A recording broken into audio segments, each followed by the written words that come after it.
Next up, we have a question that goes like this.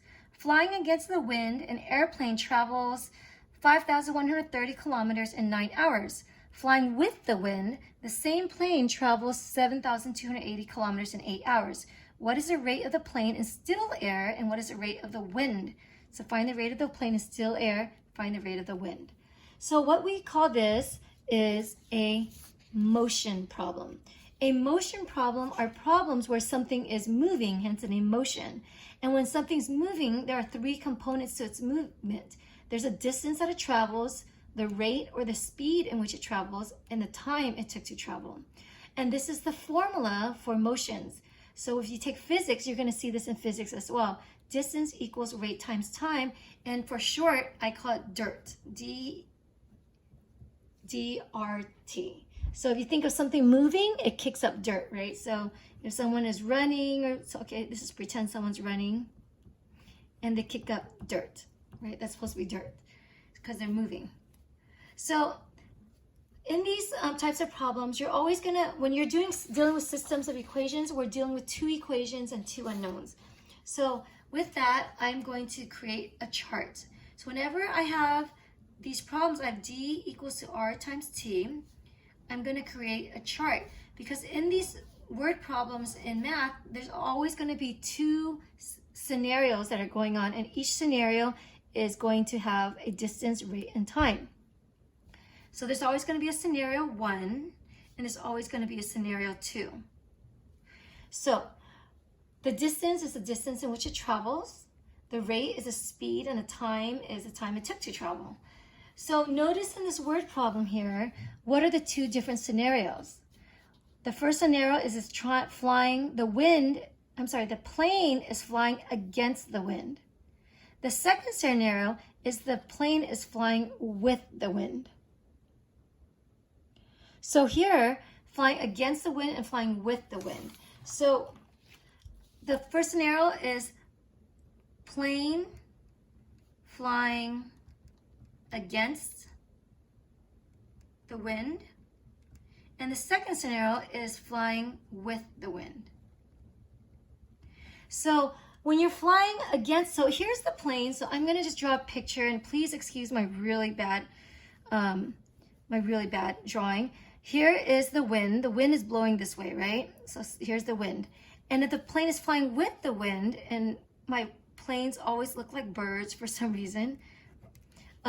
There you go, it looks like a bird. My plane is flying with the wind, so I have the speed of the plane, right? So I'm gonna have the speed of the plane, and then there's also the speed of the wind.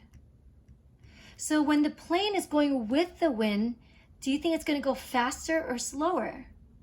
It's gonna go faster. So the speed of this whole thing itself is going to be the speed of the plane plus the speed of the wind. So under the rate for scenario 1, you're always going to have the speed of the plane plus the speed of the wind. Now, if we're going, sorry, I meant to say that this is plane flying with the wind. Here, I'll write this. This is with the wind. And the second scenario is against. So I mixed this up. Sorry about that. So when the plane is flying with the wind, you're going to be adding the two together because it's going faster. Now, the wind is still going this way, right? Speed of the wind. But your plane now, what if your plane is going the opposite direction? Again, sorry, it looks like a bird. If the plane is going this way, so here's the speed of the plane.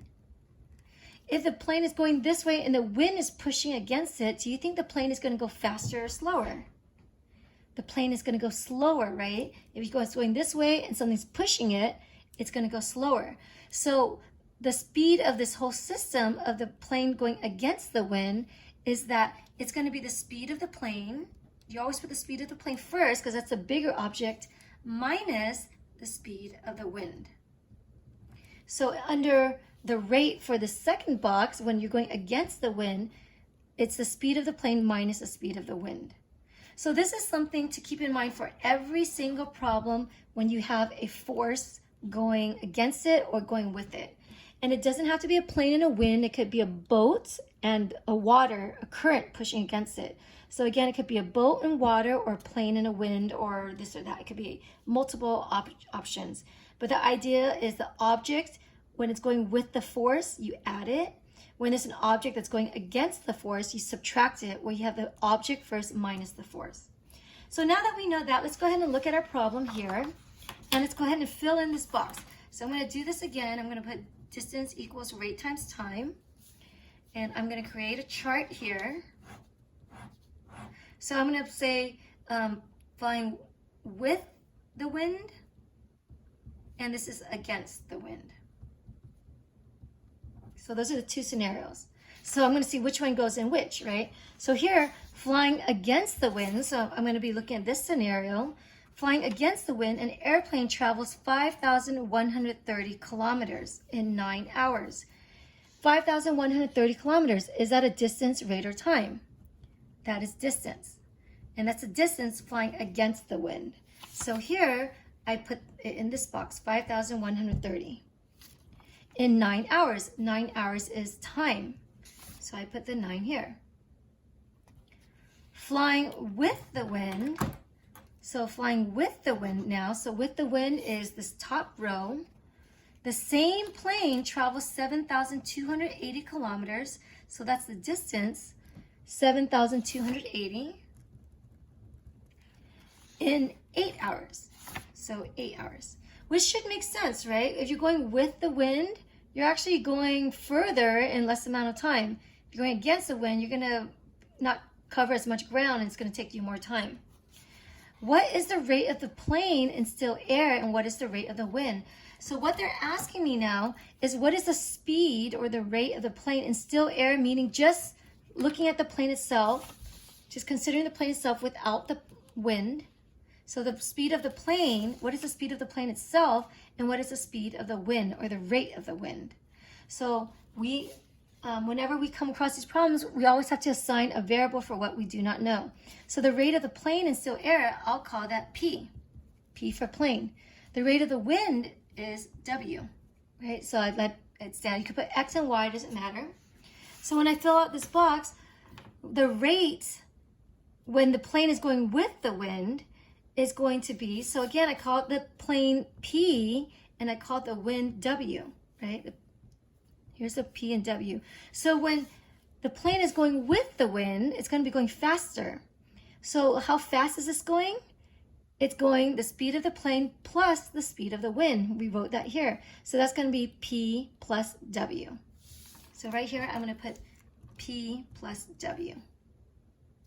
What is the rate when the plane is going against the wind? Well, the plane going against the wind is going to be the speed of the plane going this way minus the speed of the wind because they're going against each other. It's going to slow down the plane. So it's going to be P minus W. So P minus W. Okay, and that's the hardest part of the problem. We're just trying to figure out what goes where.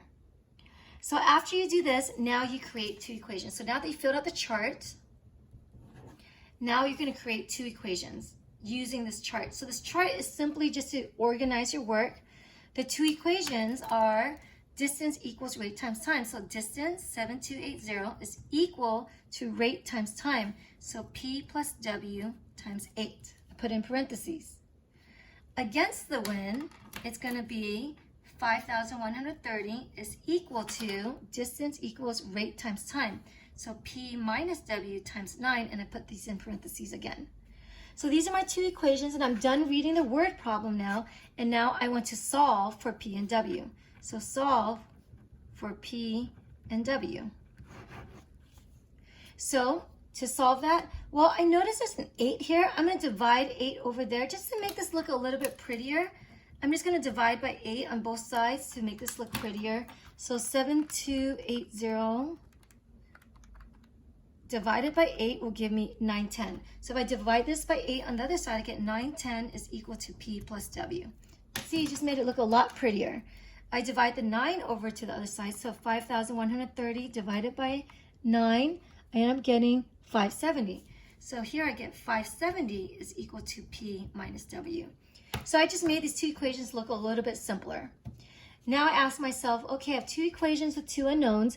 Do I want to use the method of substitution or the method of elimination? I think I'm going to use the method of elimination because I notice the P's are lined up and the W's lined up. And if I add these two together, the W's are going to eliminate.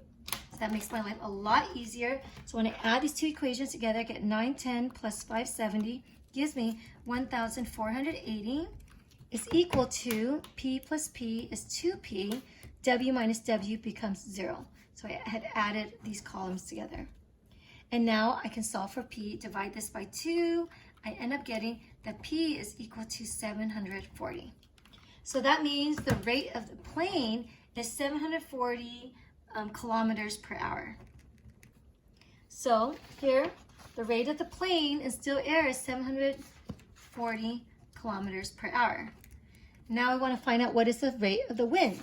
So the rate of the wind, I plug P into either one of these equations to solve for W. So you can, this is the simpler form of these versions, so I'll just do one of these. I'll go ahead and plug it into this first equation here.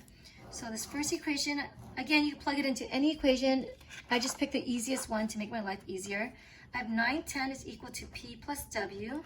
I'm going to plug in my 740 for P, and I'm going to solve for W.